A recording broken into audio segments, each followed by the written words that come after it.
Sziasztok! Ma egy igazi közönségkedvenc OLED TV tesztjét hoztam el nektek, egészen pontosan az LG C3 személyében. Mellettem az 55 szolos változatát láthatjátok. Elérhető még 42, 48, 65, 77 és 83 szolos változatban is. A C3 támogatja a HDR10, a Dolby Vision, a HLG és a HGIG szabványokat. HDR10 Plus támogatásról sajnos ezúttal is le kell mondanunk. Viszont hangformátumok terén mindent támogat a TV, így van DTS támogatás is. Lássuk, hogy miért örvend ekkora sikernek a C3. Amit az elején fontos tisztázni, hogy a C3 Evo OLED panellal van szerelve, tehát nem a legújabb MLE panellel, mint a G3, és lényegében ez a fő különbség a két TV között. Formatervet tekintve az LG OLED-eknél már jól megszokott dizájn fogad minket.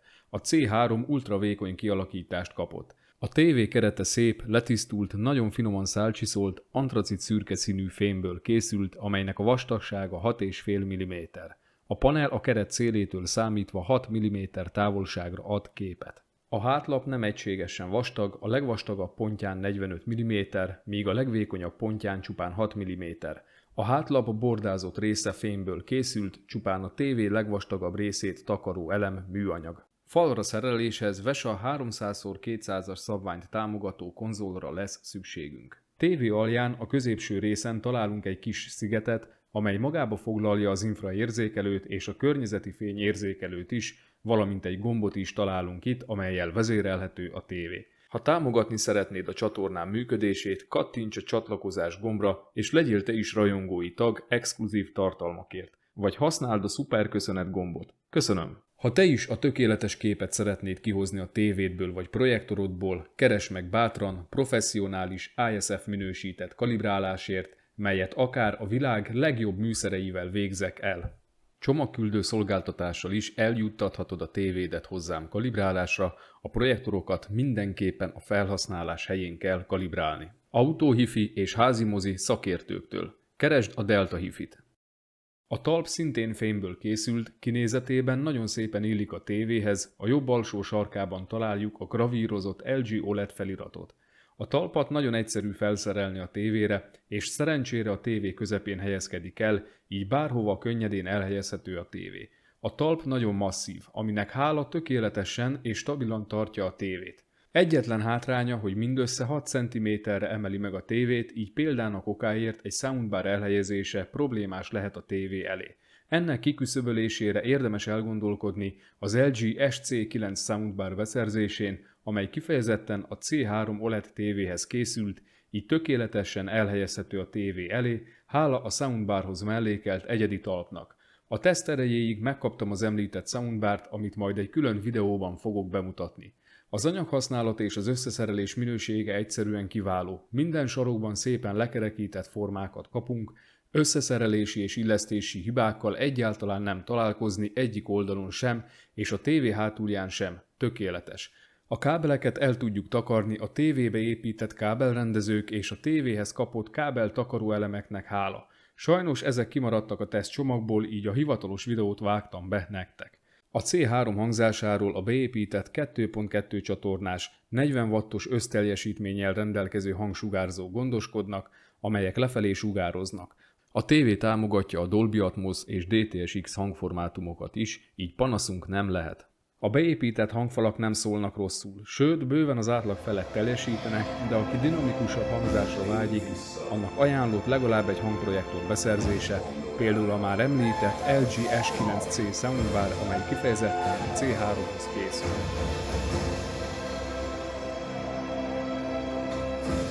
Nem hagyhatjuk, hogy idehozzátok a háborútokat. Egy kitaszított, csak ennyit látok. Extra funkcióként lehetőség van a tévé hangzását kalibrálni a távirányítóba beépített mikrofon segítségével. Ez egy pár másodperces folyamat, aminek során akusztikailag optimalizálásra kerül a hang a tévé környezetének megfelelően. Utazni bárhogy lehet, de a Keiyo Luxury Travel-lel érdemes. Arról, hogy a nagy melegben én és a tévék is jól érezzük magunkat, a Thermoreform Kft. Gondoskodik. A csatlakozók szemből nézve a tévé bal oldalának hátulján oldalt találhatóak. Az első port egy IR Blaster, amelyhez kábel is tartozik. Itt található 2 darab műholdas és 1 darab földfelszíni csatlakozó is, mellettük pedig az optikai kimenet. LAN csatlakozóból ismételten csak 100 megabit per szekundum sávszélességűt kapunk, itt láthatjátok a méréseket. A Wi-Fi modul támogatja az 5 GHz-es üzemmódot. Érdemesebb Wi-Fi kapcsolatot használni az általa biztosított nagyobb sávszélesség miatt. Összesen 4 darab 48 gigabit per szekundumos HDMI csatlakozót kapunk, így mindegyik alkalmas 4K felbontás mellett 120 Hz-es megjelenítésre. A 2-es HDMI csatlakozó EARC képes. USB csatlakozóból 3 darabot kapunk, melyek 2.0-ás szabványúak. A TV tetején található meg a CI Plus 2.0 foglalat. Bluetoothból 5.0-ás verziót kapunk. Távirányítóként a már jól megszokott Magic Remote aktuális verzióját kapjuk, így semmi meglepetés nem fogja érni a korábbi LG tulajokat. A távirányító magas fényű, fekete műanyagból készült, a gombjai gumírozottak, középen található a görgő, amely OK gombként is funkcionál. Minden szükséges gombot megtalálunk rajta, és kapunk 6 darab dedikált gombot a streaming szolgáltatókhoz. A távirányítót tudjuk légegérként is használni, mely nagyon pontosan működik, és valóban megkönnyíti például a keresést. A távirányító Bluetooth segítségével kommunikál a tévével, ez alól csak a ki- és bekapcsolás kivétel, mely még mindig infrás. A Magic Remote segítségével szinte az összes tévéhez csatlakoztatott eszközünket is tudjuk irányítani, példának okáért tökéletesen vezérli a T-Home set-top boxot, valamint a PlayStation 5-öt is. Van rajta egy dedikált gomba hangalapú vezérléshez, amely magyar nyelven csak a YouTube-on képes keresni, tehát nem tudjuk vele irányítani a tévét. Angol nyelven viszont tökéletesen működik. Mutatok is egy rövid videót a működéséről. HDMI 3. Milyen az időjárás?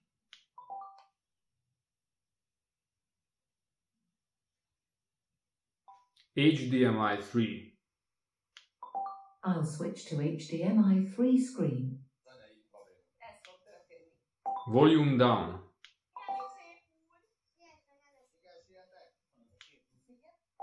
Home screen. What's the weather? Here's the weather for Budapest. There will be a huge range in temperature today, with a high temperature of 13 and a low of 0. Formáját tekintve kicsit kilóg a mai trendekből, ugyanis elég vastag és súlyos is, cserébe jól illik a kézbe és tökéletesen működik. Nekem az egyik személyes kedvencem. Háttérvilágítással sajnos nem rendelkezik. A TV működéséért az LG saját fejlesztésű WebOS rendszere felel, egészen pontosan a WebOS 23. A felhasználói felület minimális frissítésen esett át, és a már jól megszokott csempékre épülő dizájnt követi. Bekapcsolásnál a főképernyő fogad minket. Itt találjuk az előre telepített alkalmazásokat is. Az előre telepített alkalmazások között megtalálható a Netflix, a Disney+, a YouTube, az HBO Max, a Prime Video, az Apple TV és még sorolhatnám. Az alkalmazások tetszőleges sorrendben rendezhetőek, illetve lehetőség van törölni az alkalmazásokat, és akár újakat is hozzáadni a listához. A főképernyő alsó részén ajánlásokat kapunk a legújabb tartalmakra vonatkozóan. Lehetőség van új alkalmazások telepítésére is, az LG saját applikációboltján keresztül. Ehhez viszont mindenképpen rendelkeznünk kell LG fiókkal, ugyanis hiányában nem tudunk új alkalmazásokat telepíteni. A távirányítón a fogaskerék ikonnal jelzett gombot megnyomva előhozhatjuk a gyors beállítás sávot. Itt a leggyakrabban használt beállításokhoz férhetünk hozzá, hogy csak párat említsek, itt válthatunk egy gombnyomásra képmódokat, aktiválhatjuk az elalvás időzítőt, beállíthatjuk a fényerőt és még sok mást. Lehetőségünk van itt is sorba rendezni a beállításokat, és új funkciókat is hozzáadhatunk a menüsávhoz. Valamint lehetőségünk van belépni a teljes értékű menübe is. Ezt egyébként megtehetjük úgy is, hogy nyomva tartjuk a távirányító fogaskerék gombját. A fogaskerék ikonnal tudjuk előhívni a TV mindenre kiterjedő beállításait. A TV menürendszere jól átgondolt, könnyen használható és viszonylag gyors is, de tegyük hozzá, hogy a gyorsaságon van még mit csiszolni. Viszont akadásnak nyoma sincs. Egyetlen egyszer sem fagyott le a TV a teszt során, a WebOS 23 egy nagyon szerethető rendszer. A YouTube tökéletesen és gyorsan működik, támogatja az UHD felbontást 60 Hz-es képfrissítés mellett, és természetesen a HDR és HLG formátumot is tökéletesen kezeli. A YouTube működése és a videótekerése gyors, minden úgy működik, ahogy azt elvárjuk. A TV beépített média lejátszója valószínűleg az egyik legjobb a különböző TV márkák közül. Szinte bármilyen tartalmat hibamentesen lejátszik, támogatja a feliratok kezelését és testre szabását, akár még a feliratok pozícióját és színét is beállíthatjuk. A formátum támogatottsága kiváló, kezeli a HDR, HLG és Dolby Vision tartalmakat is. Nagyon gyorsan és megbízhatóan működik. Extra funkcióként kapunk képernyőtükrözést és multiview alkalmazást is, ami magyarul a többszörös nézet menüpontra hallgat. Segítségével egyszerre két forrás képét jeleníthetjük meg a tévén, egymás mellett vagy kép a képben. Fontos megjegyezni, hogy a két forrás közül csak az egyik lehet HDMI bemenet, a másiknak applikációnak kell lennie.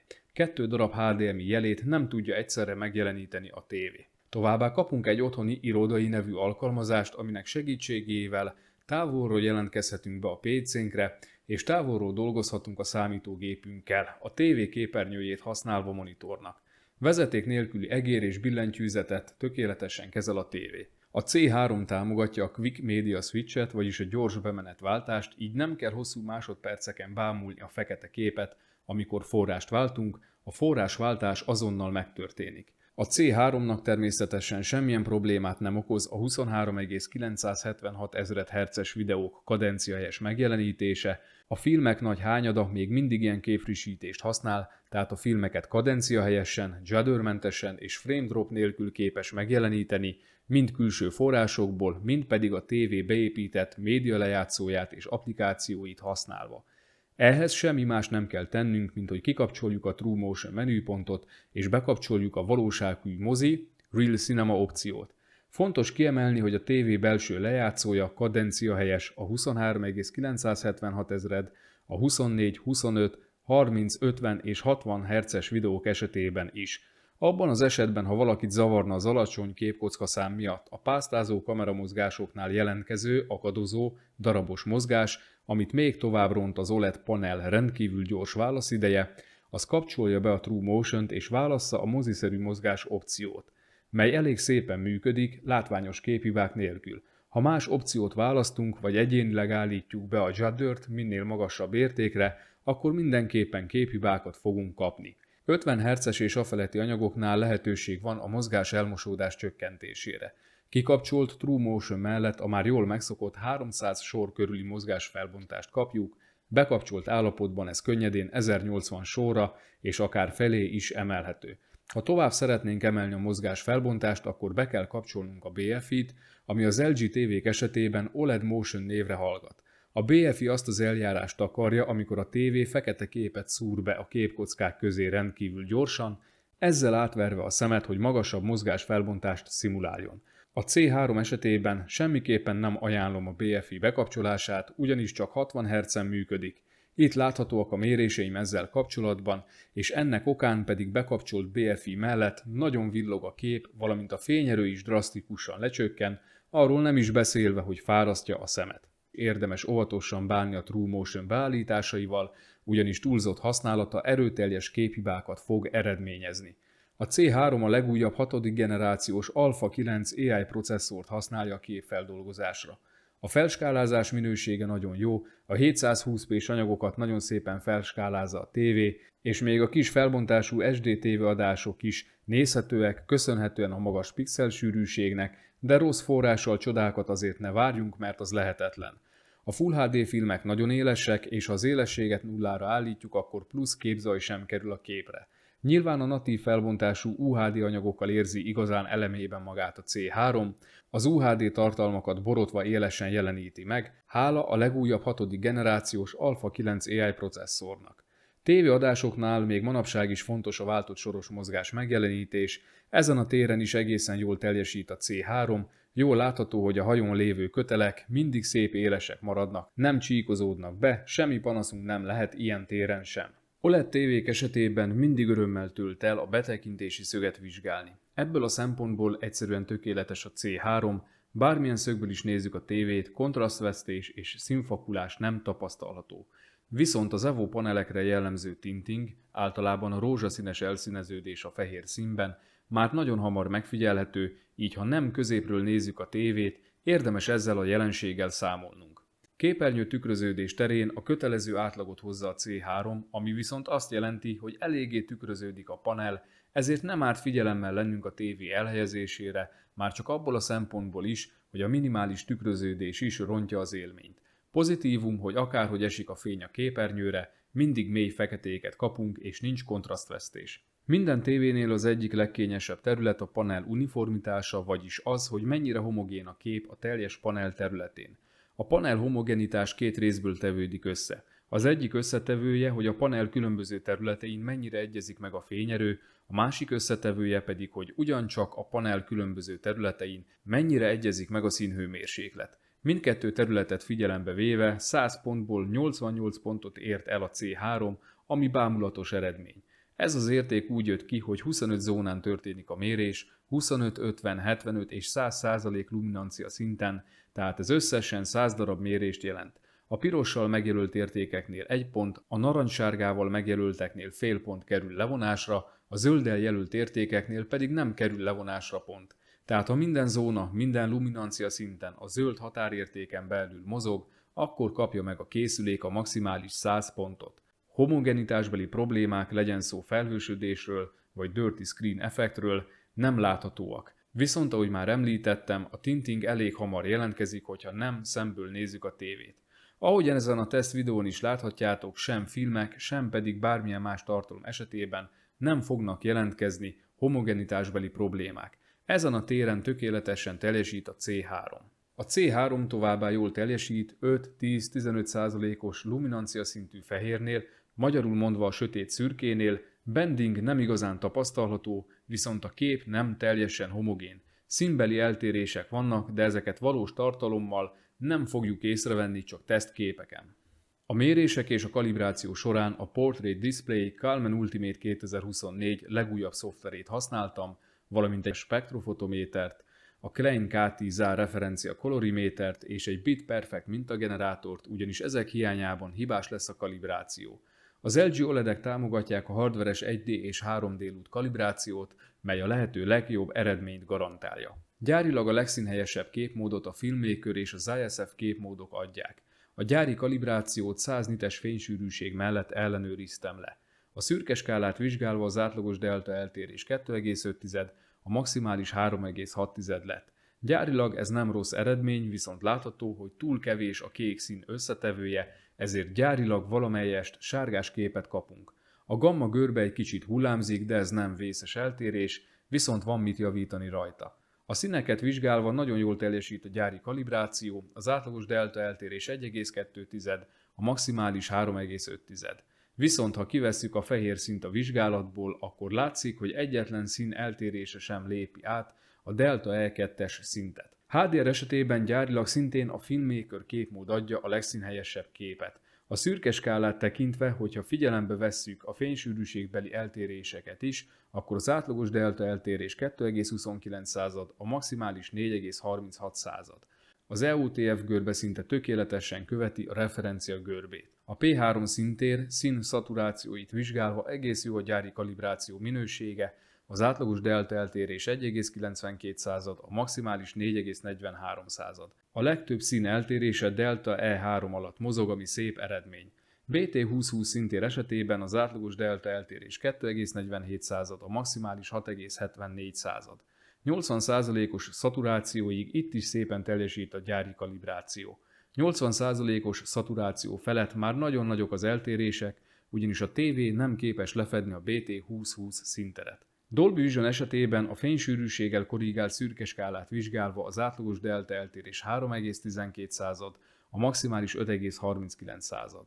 Az EOTF görbe a referencia görbe felett fut, aminek eredményeként összességében világosabb tónusokat kapunk az optimálisnál. Színek esetében az átlagos delta eltérés 2,15, a maximális 5,4 lett. Viszont ha itt nem vesszük figyelembe a fehér szín hibáját, akkor a színek eltérése nem lépi át a delta E3-as szintet. Jól látszik, hogy gyárilag a Dolby Vision kalibráció teljesít a legrosszabbul.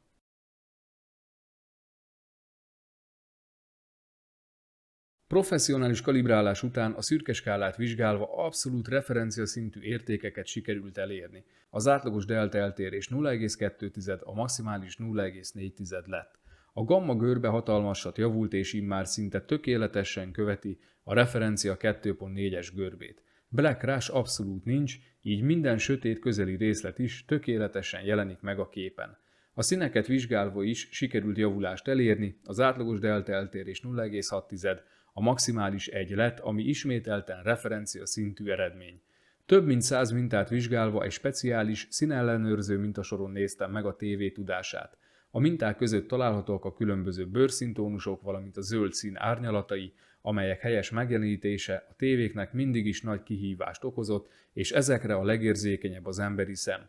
Az átlagos delta eltérés ebben az esetben 0,7, a maximális pedig 1,4 lett, ami nagyon jó eredmény. Minden szín az általam kritikusnak vélt delta E2-es szint alatt mozog. A HDR kalibráción is sikerült javítani. Immár a fénysűrűséggel korrigált szürke skála esetében is abszolút referencia szintű eredményt sikerült elérni. Az átlagos delta eltérés 0,43, a maximális 1,16 lett. Ez HDR esetében egészen kiváló eredmény. Az EOTF görbe tűpontosan követi a referencia görbét, szép dinamikus, kontrasztos képet kapunk minden tartalom esetében. Black Rush HDR esetében sem jelentkezik, még a fél százalék stimulus is tökéletesen látható. P3 szinteret vizsgálva kalibrálás után az átlagos delta E eltérés 1, a maximális 2,77 lett. Ha megfigyeljük a különböző színeket, jól látszik, hogy nagy részük a referencia szint alatt, tehát a zöld vonal alatt mozog. HDR esetében is lefuttattam egy speciális színeket tartalmazó színellenőrző mintasort, ebben az esetben a fénysűrűséget is figyelembe véve az átlagos eltérés 0,82, a maximális 2,4 lett. Ez ismét rendkívül jó eredmény. Mostantól minden tesztemben HDR és Dolby Vision esetében is le fogok futtatni egy analízist, amely valós HDR filmekből tartalmaz különböző színeket nagy fényerővel. Erre azért van szükség, hogy még jobban összehasonlíthatóak legyenek a tévék és a különböző technológiák, mint például az OLED, a QD-OLED vagy a mini-LED. Ebben az esetben az átlagos delta eltérés 1,94, a maximális 7,38 lett. A magasabb eltérések nagy részét a színek kevés fényereje okozza. Kalibrálás után Dolby Vision esetében is hatalmas a javulás. A fénysűrűséggel korrigált szürke skála esetében az átlagos delta eltérés 0,5, míg a maximális 1,1 lett. Immár az EOTF görbe is szinte tökéletesen követi a referencia görbét, így már optimálisan világos és kontrasztos képet kapunk, Black Rush nélkül. Színek tekintetében is referencia közeli eredményről beszélhetünk, a fénysűrűséget is figyelembe véve az átlagos delta eltérés 0,76, a maximális 1,54 lett.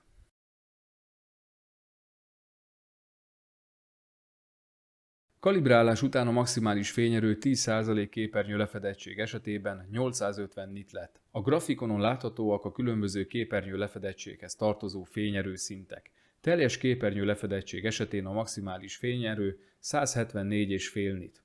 A C3 az abszolút csúcs fényerejét 2% képernyő lefedettség esetében éri el 860 nit mellett. A fényerő stabilitást vizsgálva jól látszik, hogy elég sokáig képes tartani a C3 a maximális fényerejét 10% képernyő lefedettség esetén, sőt az idő elteltével, ahogy melegszik a panel, egyre nagyobb lesz a fényerő. Ez a panel instabilitását jelzi. A csúcsfénysűrűséget 900 nit személyében éri el a C3 2 perc környékén, ezután viszont elkezd esni a panel fényereje egészen 400 nitig, ami szintén 2 percet vesz igénybe, szóval nem hirtelen történik a visszaszabályozás. A mérések alapján látszik, hogy hűtőbordát ezúttal sem kapott a C-széria.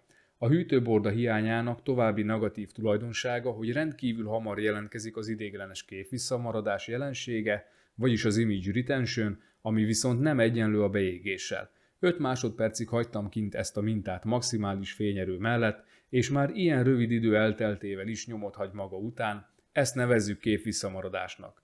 Ahhoz, hogy eltűnjön a minta nyoma, 50 másodpercnek kell eltelnie. A P3 szintér lefedettség XY térben mérve 98%, UV térben mérve pedig 99,3% lett.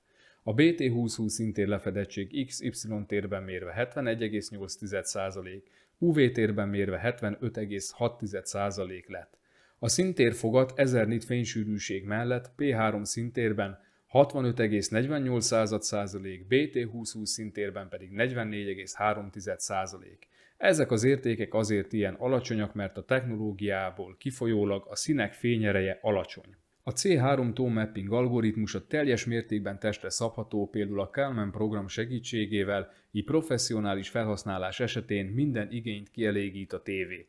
Gyári beállításokkal a C3 különböző tone mapping algoritmust használ, 1000, 4000 és 10.000 nites HDR masterek esetében, azért, hogy a lehető legtöbb részletet megjelenítse a nagy dinamika tartományú felvételekből.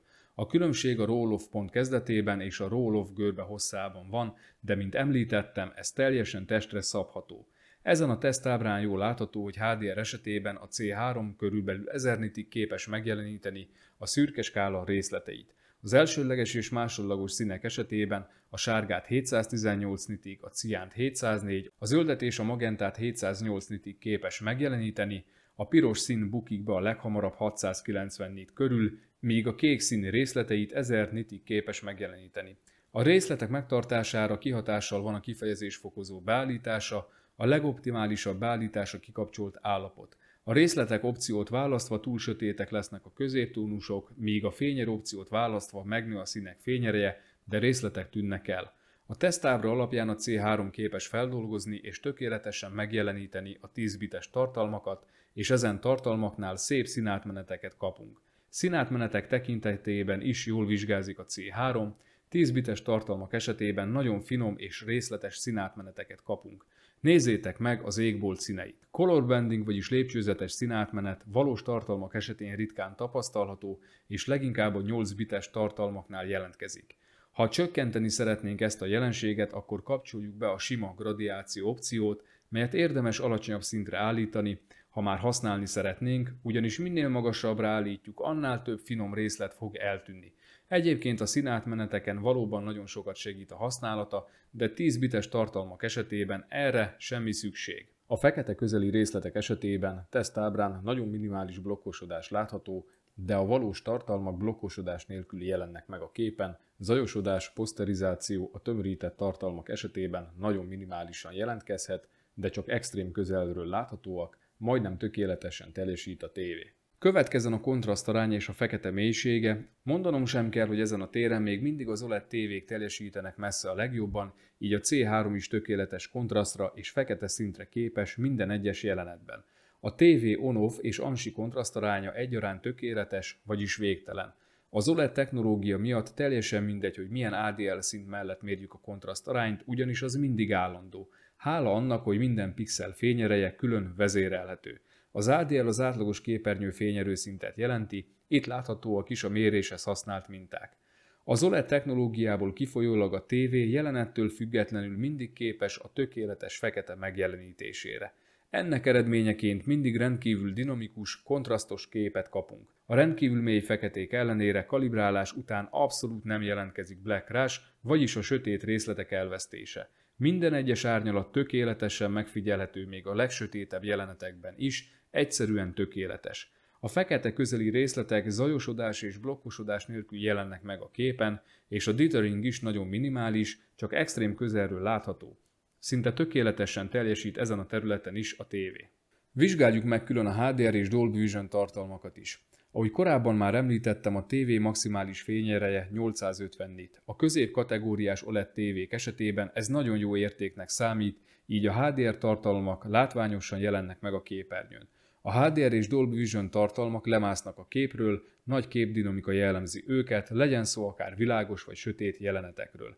A tévé figyelembe veszi a HDR Master maximális fényerejét, így minden tartalom esetén a lehető legtöbb részletet próbálja megjeleníteni. Ha nagyon világos környezetben használjuk a tévét, akkor megpróbálkozhatunk bekapcsolni a dinamikus tone mappinget és a kifejezés fokozót állíthatjuk fényerő opcióra. Ezzel összességében világosabb képet fogunk kapni, de természetesen ilyenkor már nem beszélhetünk szabványos megjelenítésről, és bizonyos részletek is elveszhetnek. Dolby Vision esetében feltölthetünk egy konfigurációs fájlt a tévére, ami tartalmazza, hogy pontosan mire képes a mi tévénk, így a Dolby Vision Engine a lehető legtöbbet hozza ki a tévénkből.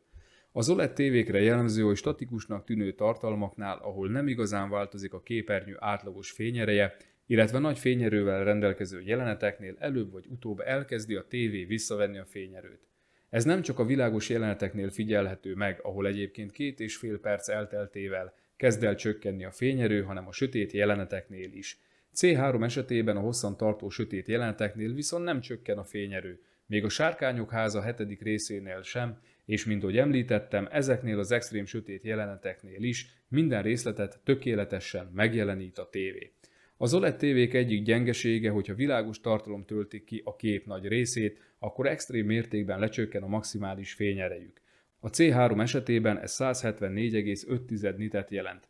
Ez a jelenség az összes OLED tévére igaz. Ilyen jeleneteknél érezhetően kevés a fényerő, például egy mini LED tévével összehasonlítva.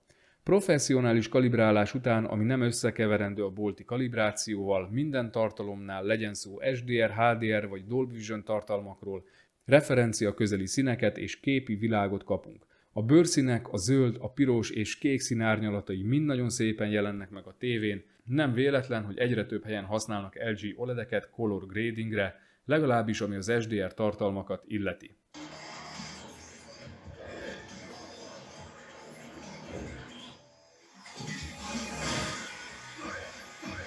Az input lag felbontástól független. Mozi módban 60 Hz esetén Full HD és UHD felbontás mellett 22,6 millisekundum az input lag, a válaszidő 0,3 millisekundum, a teljes válasz 22,9 millisekundum.